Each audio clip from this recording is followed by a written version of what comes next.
많은 분들이 정말 어려워하시는 보험 법규 파트를 함께 공부해 보려고 합니다. 솔직히 말씀드리면 보험 법규라는 게 처음 접하면 정말 머리가 지근거리거든요. 이건 단순한 요약본이 아닙니다. 거의 족보나 다름없는 내용이죠. 자료는 고정 댓글에서 다운로드 하시면 됩니다. 자, 저는 이 복잡한 법규를 딱 세 단계 합격 로드맵으로 명쾌하게 정리해 드리려고 합니다. 스텝 1, 스텝 2, 스텝 3, 세 단계로 이해하시면 예비 설계사분들이 이해하고 외우시기 편하실 거예요. 자, 첫 번째 단계는 선수 입장입니다. 말 그대로 보험이라는 경기에 누가 뛰는지부터 알아야 한다는 거예요. 솔직히 계약자, 피보험자, 수익자, 이게 다 비슷비슷하게 들려서 헷갈릴 때가 많죠. 저도 처음에 그랬습니다. 그런데 이 관계만 확실하게 구분하면 법규 문제의 절반은 그냥 풀고 들어가는 겁니다. 진짜예요. 보험회사, 보험계약자, 피보험자, 보험수익자 이렇게 네 명이 있어요. 우선 보험회사는 뭐 경기장이라고 우리가 이해하시면 됩니다. 룰을 만들고 판을 까는 주체거든요. 이건 어렵지 않죠. 진짜 헷갈리는 건 나머지 셋입니다. 보험 계약자는 자기 돈 내고 입장권을 산 관중이라고 생각하시면 돼요. 계약의 주인이에요. 보험료를 내고 마음에 안 들면 환불, 즉 해지할 권리도 있는 사람이죠. 돈을 내는 사람, 바로 이 사람이 계약자입니다. 피보험자는 경기장에서 직접 뛰는 선수예요. 다치거나 아플 수 있는, 즉 보험 사고의 대상이 되는 사람이죠. 그래서 손해보험에서는 이 선수가 직접 병원비를 청구하듯 보험금을 청구할 수 있습니다. 몸이 재산인 선수, 이게 피보험자예요. 마지막으로 보험 수익자는 이 선수가 이기면 상금을 받는 가족 같은 존재입니다. 말 그대로 이익, 즉 보험금을 받는 사람이에요. 그런데 여기서 중요한 게 하나 있어요. 손해보험에서는 이 보험 수익자라는 개념이 거의 등장하지 않습니다. 왜 그럴까요? 보험 수익자는 주로 사람이 죽고 사는 걸 다루는 생명보험, 즉 인보험에서 중요한 개념이거든요. 손해보험에서는 다친 선수, 즉 피보험자가 직접 돈을 받는 경우가 대부분이라서 수익자 개념이 좀 희미해요. 이거 시험에 자주 나오니까 꼭 기억하세요. 고지 의무는 누구에게 있나? 자, 그럼 여기서 문제 하나 낼게요. 계약 전에 건강 상태 같은 걸 알려야 하는 고지 의무는 누구에게 있을까요? 생각해 보세요. 정답은 돈을 내는 계약자하고 몸 상태가 중요한 피보험자에게 있습니다. 돈을 내는 주인과 몸이 재산인 선수 딱 이 둘에게만 의무가 있어요. 그런데 시험에서는 이렇게 나와요. 보험 수익자도 고지 의무가 있다. 이거 맞을 것 같죠? 틀렸습니다. 상금만 받는 가족이 선수의 몸 상태를 속속들이 알 필요도 없고 알릴 의무도 없는 거예요. 이 문제는 그냥 100% 오답이니까 보자마자 X표를 치시면 됩니다. 피보험 이익이란 무엇인가? 다음으로 피보험 이익이라는 용어가 있는데 이게 또 어렵게 들리죠? 근데 개념은 간단합니다. 피보험 이익이란 그 보험 사고로 인해서 내가 입게 될 경제적 손해를 돈으로 환산한 값입니다. 쉽게 말하면 내 돈이 얼마나 깨질 수 있느냐의 문제예요. 예를 들어 볼게요. 제가 친구 차를 빌려서 운전하다가 사고가 났어요. 그러면 이 피보험 이익은 차 주인인 친구에게만 있는 걸까요? 아니면 운전자인 저한테도 생길 수 있을까요? 당연히 차 주인인 친구는 차가 망가지면 경제적 손해를 보니까 피보험 이익이 있죠. 그런데 만약 제가 그 차로 배달 아르바이트를 해서 돈을 벌고 있었다면 어떨까요? 사고로 일을 못하게 된 손해, 그건 역시 저의 피보험 이익이 될 수 있는 겁니다. 둘 다 경제적 손해를 보니까요. 이 피보험 이익이 인정되려면 세 가지 조건이 필요해요. 첫 번째는 적법성입니다. 남의 집에 불나길 바라면서 거는 보험처럼 도박이나 범죄와 연관되면 안 되고요. 둘째, 경제성입니다. 어머니의 사랑처럼 돈으로 따질 수 없는 가치는 보험의 대상이 될 수 없어요. 마지막으로 확정성입니다. 사고가 났을 때 그 가치를 딱 정할 수 있어야 합니다. 여기서 시험에 자주 나오는 함정이 하나 있는데요. 피보험 이익은 계약 기간 내내 영구적으로 존재해야 한다. 이거 그럴듯하게 들리죠? 틀렸습니다. 예를 들어서 부산에서 서울까지 가는 화물에 대한 보험을 들었다고 해보세요. 그 화물에 대한 피보험 이익은 운송이 끝나는 즉 서울에 도착하는 순간 사라집니다. 그러니까 딱 사고가 발생한 그 시점에만 존재하면 충분한 거예요. 영구적일 필요가 없어요. 이거 꼭 기억하세요. 다음은 무효하고 취소인데 둘 다 계약이 없어지는 것 같아서 헷갈리죠? 결정적인 차이가 있습니다. 무효는 태어난 적도 없는 출생신고 자체가 불가능한 계약이라고 보시면 돼요. 법이 원천적으로 금지하는 거죠. 대표적인 예가 만 15세 미만의 사망을 보장하는 계약이에요. 왜 15세 미만은 안 될까요? 바로 도덕적 해이를 막기 위해서입니다. 과거에 이걸 악용해서 어린아이를 대상으로 보험금을 노린 정말 끔찍한 사건들이 있었어요. 그래서 법이 이런 비극의 싹을 아예 잘라버리기 위해서 절대 안 된다고 쐐기를 박은 겁니다.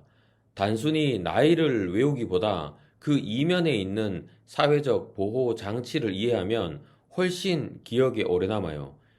이런 계약은 처음부터 그냥 무효입니다. 반면에 취소는 일단 출생신고는 된 유효한 계약이에요. 하지만 계약 과정에 아주 심각한 하자가 있었기 때문에 고객에게 이 계약을 물릴 수 있는 권리를 주는 거죠. 대표적인 게 약관의 중요 내용을 설명도 안 하고 도장부터 받았다면 고객은 계약일로부터 3개월 안에 나 이 계약 취소할래 라고 할 수 있습니다. 정리하면 이렇습니다. 15세 미만 사망은 원천 무효, 설명 못 들었으면 3개월 내 취소, 이렇게 세트로 기억하시면 편해요. 자, 그럼 계약은 언제부터 진짜 내 것이 되는 걸까요? 여기서 승낙의 의제라는 개념이 나와요. 침묵은 곧 승낙이다. 이런 표현을 쓰는데 무슨 뜻일까요? 이게 바로 소비자를 보호하기 위한 아주 중요한 장치예요. 고객이 청약서도 쓰고 첫 보험료까지 다 냈는데 거대한 보험회사가 바쁘다는 핑계로 한 달, 두 달 깜깜 무소식이면 고객은 불안하잖아요. 그래서 법이 딱 정해놓은 겁니다. 보험회사 30일 안에 답을 줘라. 만약 30일이 지나도록 아무 말 없으면 그 침묵은 승낙한 걸로 간주하겠다. 그러니까 고객이 할 일을 다 했는데도 회사가 30일간 묵묵부답이면 그 침묵을 고객에게 유리하게 해석해서 자동으로 계약이 성사된 걸로 보는 거예요. 일종의 소비자 보호 장치입니다. 하지만 여기서 더 중요한 포인트가 있어요. 그럼 회사의 책임, 즉 보장은 언제부터 시작될까요? 계약이 승낙된 시점부터일까요? 아닙니다. 보장은 고객에게 제1회 보험료를 받은 때부터 시작됩니다. 돈을 받는 순간 프로 선수처럼 책임져야 하는 거죠. 시험에서는 이 승낙 시점부터 보장 개시 시점을 교묘하게 섞어서 물어보니까 절대 헷갈리면 안 됩니다. 승낙은 30일, 침묵의 법칙, 보장은 돈 받은 순간, 이렇게 기억하세요. 자, 스텝 2단계, 룰을 지켜라입니다. 여기서는 모집 종사자의 의무를 한번 알아볼 건데요. 1단계에서 계약의 기본 선수들과 경기 규칙을 확인했으니까 이제 필드로 나갈 예비 설계사, 바로 여러분의 역할이 중요해집니다. 선수로서 지켜야 할 의무에 대한 이야기예요. 이제 여러분이 유니폼을 입고 지켜야 할 페어 플레이의 규정, 즉 모집 종사자의 3대 기본 의무를 알려드리겠습니다. 첫째, 실명 확인 의무입니다. 소속과 이름을 정확히 밝혀야 해요. 명함을 건네는 걸 생각하시면 돼요. 여기서 함정은 주민번호나 집 주소까지 밝힐 의무는 없다는 겁니다. 이거 시험에 나와요. 둘째, 설명 의무입니다. 우리 상품이 최고라고 장점만 늘어놓으면 안 돼요. 중간에 해지하면 원금 손실이 클 수 있다는 등 고객에게 불리한 내용도 반드시 설명해야 합니다. 이게 정말 중요해요. 셋째, 자필 서명과 서류 교부입니다. 청약서 사본, 약관, 상품 설명서, 이 세 가지 서류는 반드시 고객 손에 쥐어져야 합니다. 여기서 시험에 자주 나오는 질문이 하나 있어요. 고객이 서명한 그 상품 설명서 원본은 누가 보관해야 할까요? 설계사가 나중에 증빙 자료로 쓰려고 가지고 있으면 안 될까요? 정답은 회사입니다. 설계사가 보관한다고 하면 무조건 오답이에요. 설계사는 그 서류를 회사에 안전하게 전달하는 메신저일 뿐입니다. 개인 서랍에 보관하면 절대 안 돼요. 보험 계약 서류는 중앙 서버 격인 회사에서 통합 관리해야 나중에 분쟁이 생겼을 때 객관적인 자료가 될 수 있기 때문이죠. 다음은 설명 의무가 계약 단계별로 다르다는 거 아세요? 복잡해 보이지만 전혀 어렵지 않아요. 소개팅에 한번 비유해 볼까요? 권유 단계는 상대에게 어필하는 첫 만남이죠. 이때는 나는 연봉이 얼마고 저축도 이만큼 해놨지만 사실 술버릇이 좀 안 좋아. 이런 식으로 장단점을 솔직하게 말하는 게 중요합니다. 보험으로 치면 보험료는 이만큼이지만 중도 해지하면 손실이 있어요. 와 같은 거예요. 체결 단계는 사귀기로 한 다음이죠. 문제 생기면 여기로 전화해. 이렇게 모집자 연락처를 알려주는 단계고요. 마지막 보험금 청구 단계는 결혼 후에 아플 때 병간호 해주는 단계입니다. 병원 가려면 이런 서류가 필요해. 이렇게 필요 서류를 친절히 안내해야죠. 그냥 상황에 맞는 설명을 하라는 아주 상식적인 이야기입니다. 비대면 계약의 특별 규정. 자, 여러분, 요즘 전화 TM이나 인터넷 CM으로 가입하는 비대면 계약이 많죠? 이럴 때 자필 서명을 어떻게 할까요? 전화, 즉 TM 모집은 고객 동의하에 통화 내용을 녹음하는 것으로 서명을 대신합니다. 인터넷 CM은 우리에게 익숙한 공인 전자 서명이 필수고요. 여기서 정말 중요한 해지 룰이 하나 있어요. 제가 예전에 심사팀에 있을 때 일인데요. 한 고객님이 전화로 가입한 보험을 해지하려고 저희 지점까지 땀을 뻘뻘 흘리면서 찾아오신 적이 있어요. 전화로는 절대 해지가 안 된다. 이런 안내를 받으셨다는 거예요. 이거 명백한 위법 행위입니다. 가입은 쉽게, 해지는 어렵게 만들려는 꼼수거든요. 그래서 법으로 정해놨습니다. 가입한 채널 그대로 해지할 수 있도록 보험하라. 전화로 가입했으면 전화로 해지할 수 있어야 해요. 이 원칙은 시험에도 자주 나오고 현장에서도 아주 중요합니다. 자, 스텝 3단계입니다. 레드 카드를 피하라인데요. 이제 마지막 3단계인데 그라운드에서 즉시 퇴장당할 수 있는 반칙 행위들에 대한 이야기입니다. 첫 번째가 특별 이익, 즉 리베이트 제공인데요. 원칙적으로는 금지지만 아주 예외적으로 허용되는 범위가 있어요. 세이프 하버라고 하는데 기준은 최초 1년치 보험료의 10%와 3만 원 중에서 더 적은 금액입니다.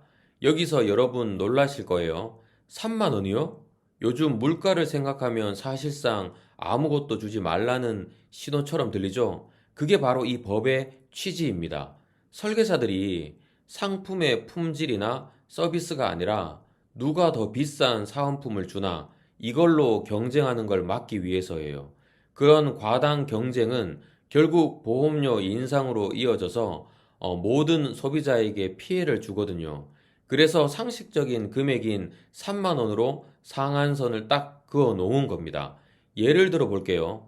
월 보험료 2만 원짜리 상품이면 1년 보험료 24만 원에 10%는 2만 4천 원이죠. 이게 3만 원보다 적으니까 2만 4천 원까지는 상품권을 줄 수 있어요. 하지만 월 보험료가 5만 원이라 1년치의 10%가 6만 원이 되더라도 상한선인 3만 원을 넘을 수 없습니다. 복잡하면 그냥 최대 3만 원만 기억하세요. 그리고 주겠다고 약속만 해도 퇴장감이라는 거 잊지 마시고요. 자, 다음은 모집 질서 3대 악행인데요. 리베이트 말고도 모집 질서 3대 악행이라는 게 있거든요. 시장 질서를 어지럽히는 대표적인 반칙들이죠. 첫째, 경유 계약입니다. 제가 영업했는데 실적은 친구 이름으로 올리는 일종의 실적 품앗이에요. 둘째, 승환 계약입니다. 고객에게 유리한 기존 계약을 불리한 내용 설명도 없이 부당하게 해지시키고 자기 실적을 위해 새 계약으로 갈아타게 하는 계약 꺾이고요. 마지막으로 무자격 모집입니다. 의사 면허 없는 사람에게 수술을 시키는 것처럼 자격 없는 사람에게 보험 모집을 시키고 수수료를 주는 행위예요. 이런 행위들은 적발시 1천만 원 이하의 과태료라는 무거운 페널티를 받게 됩니다. 자, 마지막 금지 행위는 장애인 차별인데 이건 처벌 수위가 과태료 수준이 아니에요. 차원이 다른 문제입니다. 금융 법규를 넘어서 인권의 영역이기 때문이죠. 정당한 의학적 사유 없이 단지 장애가 있다는 이유만으로 보험 가입을 거절하면 3년 이하의 징역 또는 3천만 원 이하의 벌금이라는 아주 강력한 형사 처벌을 받습니다. 정말 무거운 처벌이죠. 그런데 여기서 가장 중요한 함정이 있습니다. 설계사들이 가장 많이 헷갈려하는 부분인데요. 이런 장애인 차별 행위를 당했을 때 어디에 신고해야 할까요? 대부분 보험 문제니까 당연히 금융감독원이겠지라고 생각해요. 저도 처음에는 그렇게 생각했으니까요. 하지만 아닙니다. 정답은 국가인권위원회 또는 법무부입니다. 이건 금융질서의 문제가 아니라 인권 침해의 문제로 보기 때문이에요. 시험 선택지에 금융감독원이 보이면 그건 출제위원이 파놓은 100% 오답 함정입니다. 꼭 기억하세요. 자, 이렇게 3단계 로드맵을 따라 숨 가쁘게 달려왔습니다. 1단계에서 선수와 규칙을 이해하고 2단계에서는 선수로서 지켜야 할 페어플레이 정신을 배우고 3단계에서는 절대 해서는 안 될 퇴장감 반칙들을 확인했습니다. 이렇게 구조를 잡고 나니까 흩어져 있던 법규 조항들이 하나의 이야기처럼 연결되는 느낌이 들지 않나요? 바로 그겁니다. 법규는 암기 과목이 아니라 이해 과목이니까요. 오늘 제가 짚어드린 핵심 숫자들 30일 승낙의 의제 기간, 3개월 청약 철회 취소 기간, 그리고 3만 원 특별 이익 상한선 같은 것들, 그 이면에 담긴 소비자 보호라는 맥락을 함께 기억하시면 절대 잊어버리지 않을 겁니다. 마지막으로 오늘 다룬 함정들을 다시 한번 복습해 볼게요. 상금 받는 수익자도 건강 상태를 알려야 한다. X죠. 피보험 이익은 계약 끝날 때까지 영구적이어야 한다. X입니다. 장애인 차별 신고는 금융감독원이다. X고요. 고객 서명 받은 원본 서류는 설계사가 잘 보관한다. X죠. 이 문장들은 시험지에 그대로 등장하는 대표적인 오답들입니다. 눈에 확실히 익혀두세요. 자, 오늘 함께 공부한 이 내용들이 여러분의 합격에 정말 결정적인 한 방이 되기를 진심으로 바랍니다. 이제 여러분은 시험 합격을 넘어서 고객의 인생을 다루는 전문가로 첫 발을 내딛게 될 거예요. 그때 스스로에게 이 질문을 꼭 던져 보셨으면 합니다. 나는 지금 고객에게 상품의 장점만큼이나 분리할 수 있는 단점도 똑같은 무게로 설명하고 있는가? 법규를 지키는 건 기본이고 그 법이 왜 만들어졌는지 그 정신을 이해하고 실천하는 것이야말로 진정한 이웃집 보호망으로 가는 길일 겁니다. 여러분의 합격을 응원합니다. 오늘도 수고 많으셨어요. 다음 시간에 또 만나요. 감사합니다.